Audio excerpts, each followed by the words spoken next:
Particle A पर, particle B पर कितने फोर्सेस एक्ट हो रहे हैं? सिमिलरली, शाबाश, F2 vector plus F21 vector. मैं फिर से बताता हूं, ये दो तो एक्सटर्नल फोर्स है, ये दो क्या है? Internal force. क्या है बेटा?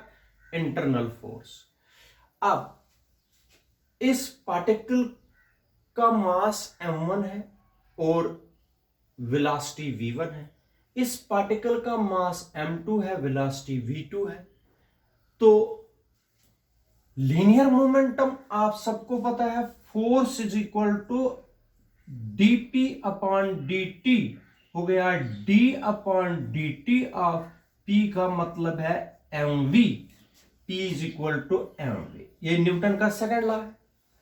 जरा न्यूटन का सेकंड लॉ ए में लगा दीजिए, न्यूटन का सेकंड लॉ ए में लगा दीजिए। न्यूटन का second law, using Newton second law, using Newton second law for particle A particle के लिए न्यूटन का सेकंड लॉ यूज कर दीजिए। शाबाश बेटा, ए पार्टिकल के लिए न्यूटन का सेकंड लॉ। टोटल फोर्स कितने हैं इस पर? दो। कौन कौन सा? F1 और F2। F हो गया F1 प्लस F12 वेक्टर। ठीक है बेटा, ये दो फोर्सेस है इस पर, is equal to dp1 upon dt, dp1 upon dt पहले पार्टिकल का हो गया, d upon dt of p1 हो गया m1 v1 वेक्टर, ऐसे। ठीक है, this is equation number, this is equation first और दिस इज सेकेंड। ठीक है, similarly for particle B, particle B के लिए निकाल दीजिए, हो गया F2 vector plus F21 vector is equal to, शाबाश, dp2 अपॉन dt क्या आएगा? d upon dt of m2 v2 vector. This is equation number third. ठीक, ये है न्यूटन का सेकंड लॉ। पहले मैंने पार्टिकल ए के लिए लगाया, फिर बी के लिए लगाया। कर दीजिए एडिंग सेकंड एंड थर्ड, इन दो इक्वेशंस को ऐड कर दीजिए। F1 vector plus F12 vector plus F2 vector plus F21 vector, इन दोनों को ऐड कर दिया। ठीक है, हो गया d upon dt of m1 v1 vector plus d upon dt of m2 vector m2v vector, दोनों को ऐड कर दिया। मगर इधर देख लीजिए, f, एक मिनट, ये मैं आपको अभी बताता हूं, पहले इस तरह लिखेंगे, f1 vector plus f2 vector, f12 vector plus f2 vector, it is 0 हो गया। इन दो का सम आया 0, वो मैंने निकाल के रखा। वो F12 vector plus F21 vector is equal to d upon dt, दोनों में है, कॉमन निकाला मैंने, हो गया m1 v1 vector plus m2 v2 vector. ठीक है बेटा, दोनों में d अपॉन dt था, वो बाहर निकाला। हम क्या करेंगे, F1 प्लस F2 इसको रखेंगे हम कैपिटल F के बराबर, टोटल फोर्स F के बराबर, हो गया F vector is equal to, शाबाश बेटा, F vector is equal to d upon dt, d upon dt। Understand करो, m1 v1 के बजाय क्या लिखेंगे? शाबाश बेटा, v1 के बजाय क्या लिखेंगे? dr1 अपॉन dt, हो गया dr1 अपॉन dt। ठीक है, प्लस m2 dr2/dt। ठीक है, ठीक है यहां तक।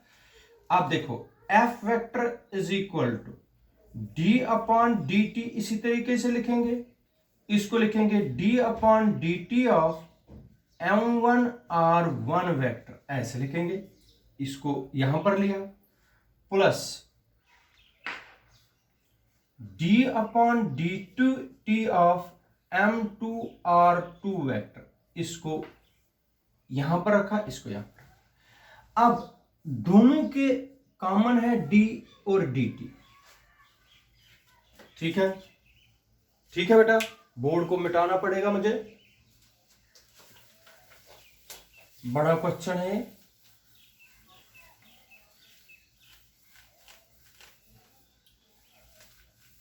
शाबाश बेटा, d/dt यहां पर भी है, यहां पर भी है, कॉमन निकाल दीजिए, हो गया F vector is equal to d/dt, बाहर है,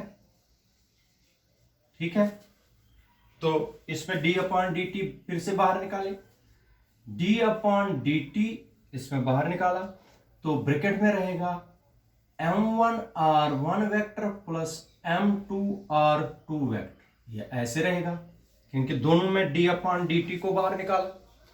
अंडरस्टैंड करो, ये आ गई डबल डिफरेंशिएशन, एक बार बाहर डिफरेंशिएशन है, एक बार अंदर है, इसको हम लिखेंगे F vector is equal to double differentiation d2/dt square, ऐसे लिखने का तरीका है डबल डिफरेंशिएशन को।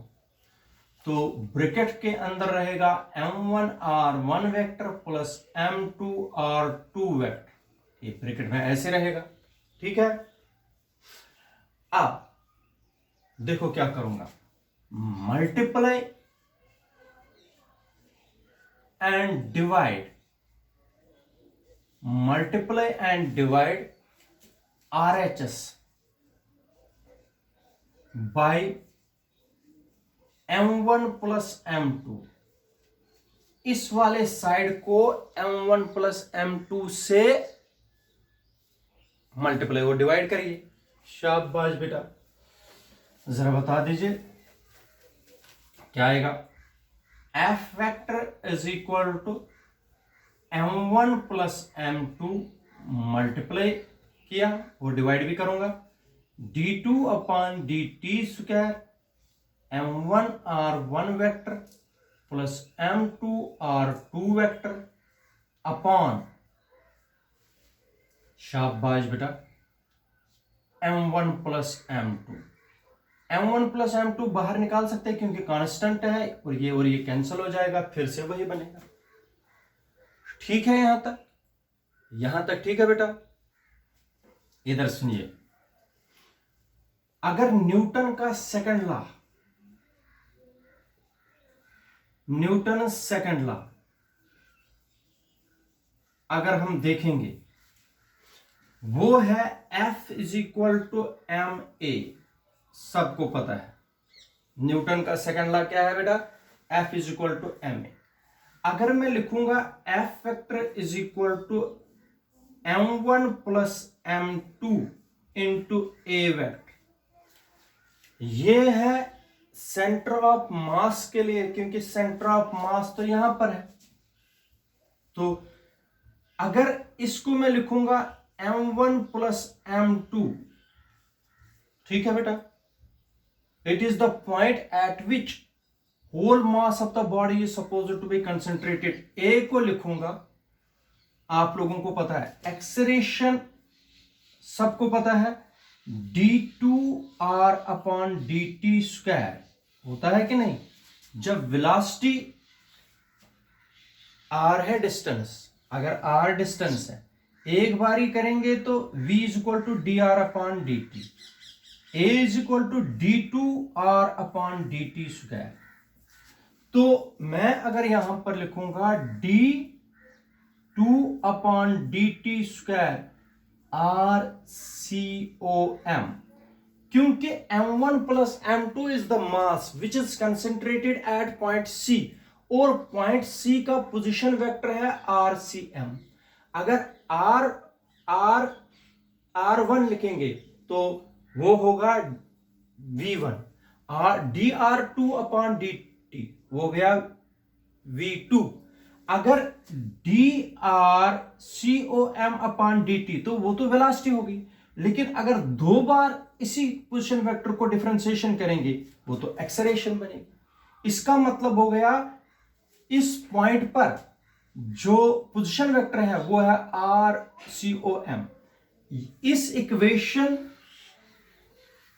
और इस equation, these are the two equations. मैं फिर से बताता हूं बेटा, ये जो rcom है it is the position vector of the point c at which whole mass of the body is supposed to be concentrated, whole mass of the system is supposed to be concentrated। System में कितने particles है, a और b, a का मास m1 और b का mass m2, whole mass is m1 plus m2। Whole mass of the body is supposed to be concentrated at point c। हो गया, ये कितना मास है m1 plus m2। The acceleration of the system is a, the acceleration of the centre of mass is a। तो acceleration को हम लिख सकते हैं, अगर वेलोसिटी सेंटर ऑफ मास की है वो हो गया drcom अपॉन dt हो गया। अगर एक्सेलरेशन है, एक्सेलरेशन सबको पता है dv अपॉन dt होता है। dv अपॉन dt का मतलब हो गया d2 upon dt square rcom। इसको डबल डिफरेंशिएशन बोलते हैं बेटा, ठीक है, वही मैंने लगाया इसमें।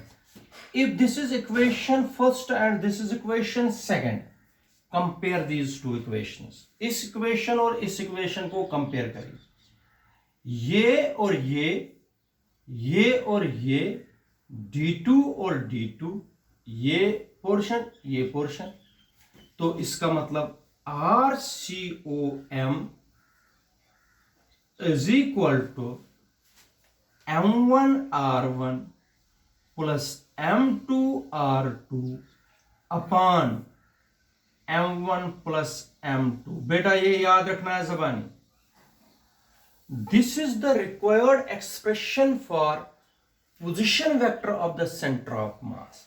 ये निकाला हमने expression position vector of the centre of mass. कितना position vector centre of mass होता है, m1r1 plus m2r2 divided by m1 plus m2। This is the required expression for position vector of the center of mass। याद रखना बेटा, ठीक है। तो जरा आप लोग मुझे बता दीजिए, आप टू पार्टिकल सिस्टम के लिए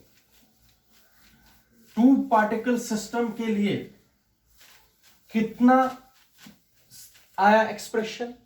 टू पार्टिकल सिस्टम के लिए एक्सप्रेशन आया rcom position vector of the centre of mass is equal to m1r1 plus m2r2 upon m1 plus m2। ये आ गया, ठीक है बेटा। अगर आप लोगों को, ये तो two particle system, it is two particle system के लिए, ठीक है बेटा। This is the expression for two particle system. If we want to generalise it for n particle system, n particle system के लिए अगर हम जनरलाइज करेंगे, ठीक है बेटा, n पार्टिकल सिस्टम के लिए जनरलाइज करने पर शाबाश, क्या बनेगा एक्सप्रेशन, ये बनेगा m1r1 plus m2r2 plus m3r3 plus so on mnrn vector upon, शाबाश बेटा, m1 plus m2 plus m3 plus so on up to mn। ये रिलेशन आ गई किसके लिए बेटा, n पार्टिकल सिस्टम के लिए। ये किसके लिए आएगी, टू पार्टिकल सिस्टम के लिए। अगर आप लोगों को कोई बताएगा सेंटर ऑफ मास लिख लीजिए फॉर थ्री पार्टिकल सिस्टम, तब क्या आएगा, 3 पार्टिकल सिस्टम के लिए आएगा m1r1 plus m2r2 plus m3r3 divided by m1 plus m2 plus m3। ये है क्वेश्चन बेटा, बड़ा इंपॉर्टेंट है, इसको रफ पर निकालना पड़ेगा आपको एक बार। इसको बोलते हैं centre of mass and expression for centre of mass for 2 particle system, then it is expressed for n particle system. ठीक है बेटा, थैंक यू।